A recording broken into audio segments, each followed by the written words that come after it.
Bem-vindos a mais um mergulho. Sabe aquela coisa do dia a dia, né? Tipo, devo fazer isso? Ou isso é certo? Problemas morais bem práticos. Sim, concretos. Isso. Mas tem também as perguntas mais, assim, de fundo, né? Tipo, o que realmente define se algo é bom ou mal? As questões éticas mais teóricas. Exatamente.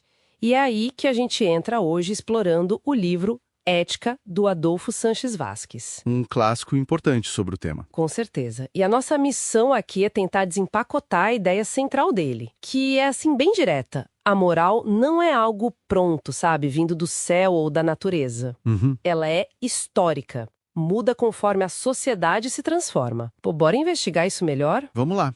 O Vasques, ele começa justamente fazendo essa distinção que você mencionou. A ética, para ele, é a ciência da moral. É a teoria. Ah, então ela não cria moral? Não, ela estuda. Ela pensa sobre a moral. A moral, sim, essa é a prática.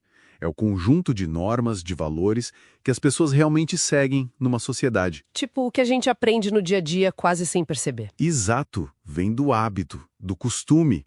Não é à toa que as palavras originais, mos em latim, ethos em grego, têm a ver com isso, com o modo de ser, com costume. Entendi. E aí que entra o ponto-chave do Vasquez, né?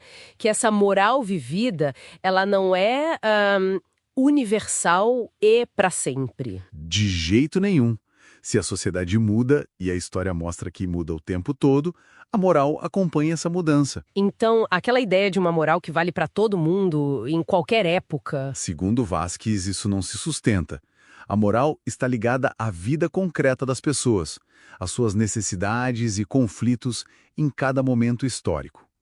Não dá para pensar numa moral vinda de Deus, ou da natureza, ou de um ser humano abstrato que nunca muda. Cara, isso é forte. Já coloca muita coisa em perspectiva, né? Os valores de hoje, como seriam vistos, sei lá, 500 anos atrás. Totalmente. E para mostrar isso, ele vai lá nas origens, nas sociedades primitivas. Como era a moral lá? Bom, era muito ligada à sobrevivência do grupo. O trabalho era coletivo, né? Precisavam se unir para enfrentar a natureza, para caçar, para se defender. Faz sentido. A união era tudo. Isso. Então, o bom era o que ajudava o coletivo. A solidariedade, a coragem na caça, a disciplina para seguir as regras do grupo, E o mal. o que atrapalhava. Exato. O egoísmo, a covardia, qualquer coisa que enfraquecesse a comunidade. A justiça era bem direta também, sabe? Igualdade na hora de dividir as coisas, vingança coletiva se alguém prejudicasse o grupo. Uma moral bem focada no nós, né? Pouco espaço para o indivíduo. Muito pouco. O coletivo vinha em primeiro lugar. Era uma moral única para a tribo toda, baseada no costume, muito forte. Ok, esse é o ponto de partida, mas a história não parou aí. Vasquez aponta uma virada, né? Qual foi? A grande virada, segundo ele, é o surgimento da propriedade privada. E, junto com ela, a divisão da sociedade. Em classes. Exato. Homens livres versus escravos na antiguidade. Senhores e servos na Idade Média. E depois, burguesia e proletariado. Essa divisão, bom, ela quebra aquela unidade moral primitiva. Ah, claro. Se a sociedade se divide, a moral não pode ficar igual para todo mundo, né? Com certeza não. Aí você começa a ter morais diferentes, às vezes até opostas, convivendo. Pega a Grécia Antiga. Certo. Tinha a moral dominante dos cidadãos livres. Valorizavam as virtudes cívicas, a participação na polis. E essa moral até justificava a escravidão. Filósofos como Platão, Aristóteles, viam como algo natural, necessário. Pesado. Mas e os escravos? Tinham uma moral própria? Provavelmente sim, né? Uma moral talvez mais ligada à resistência, à solidariedade entre eles para aguentar a situação. Só que era uma moral que não tinha voz, não era teorizada como a dos livres. Mas já ali, entre os livres mesmo, começava a surgir uma noção de responsabilidade individual, sabe? Interessante.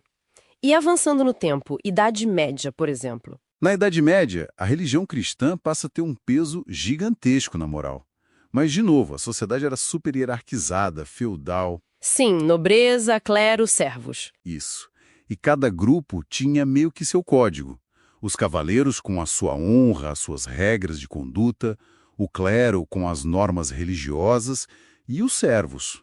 Bom, a moral deles era ligada ao trabalho pesado, à obediência, mas também à ajuda mútua para sobreviver e, claro, à esperança religiosa. A moral dominante dos nobres exaltava a honra, mas desprezava o trabalho manual, né? Entendi. Uma moral bem estratificada mesmo? Totalmente. E aí vem a modernidade, o capitalismo chegando, a burguesia que ascende, ela traz novos valores morais. Traz sim. Inicialmente, para se opor à nobreza ociosa, a burguesia valorizou coisas como o trabalho, a disciplina, a poupança, a honestidade nos negócios.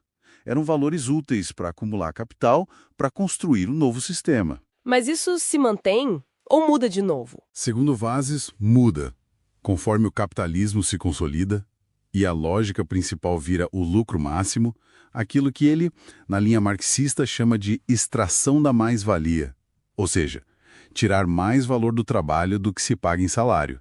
A moral dominante tende a se tornar mais individualista. A competição, o cada um por si. Exatamente. O sucesso individual, a acumulação passam a ser vistos como virtudes principais. E o trabalhador nisso tudo? Ele fica meio alienado, sabe? Separado do produto do seu trabalho, das decisões. E o texto fala de tentativas de moralizar o trabalho. O que seria isso? Isso é uma análise bem crítica do Vazes. Ele diz que, para lidar com a exploração e evitar revolta, o sistema tenta criar uma moral do trabalho. Tipo, discursos sobre vestir a camisa da empresa, ter orgulho de ser produtivo, lealdade ao patrão. Para Vasquez, isso é uma forma de mascarar a exploração. É tentar fazer o trabalhador internalizar uma moral que, no fundo, serve aos interesses de quem lucra com o trabalho dele, e não os interesses do próprio trabalhador. nossa, é fascinante ver como ele amarra a estrutura econômica com os valores que a gente considera morais ou certos, né? Sim, essa é a força da análise dele. Mostrar essa conexão profunda. Então tá. Juntando tudo isso que a gente conversou, o que fica desse mergulho na visão do Vasquez? A moral não é algo etéreo, né? Longe disso, ela parece como algo bem terreno, profundamente ligado às condições históricas, sociais e principalmente econômicas de cada tempo. É um reflexo e às vezes até uma ferramenta dessas estruturas. É quase como se cada sistema econômico produzisse sua própria moral dominante? É uma forma de colocar. E isso, claro, nos leva a uma pergunta final para a gente continuar pensando depois daqui. Manda. Se a moral, como a gente viu aqui com Vasquez, está tão amarrada nessas estruturas de cada época, com suas divisões, seus conflitos de classe, será que é possível a gente chegar um dia a uma moral que seja, assim, verdadeiramente universal? Humana no sentido mais amplo? Uma moral que vá além dessas condições históricas e sociais. Exato. Ou será que cada tempo vai ter sempre a sua moral, inevitavelmente relativa, ligada às suas circunstâncias específicas? Fica essa questão, né? Uma questão bem importante para a gente digerir.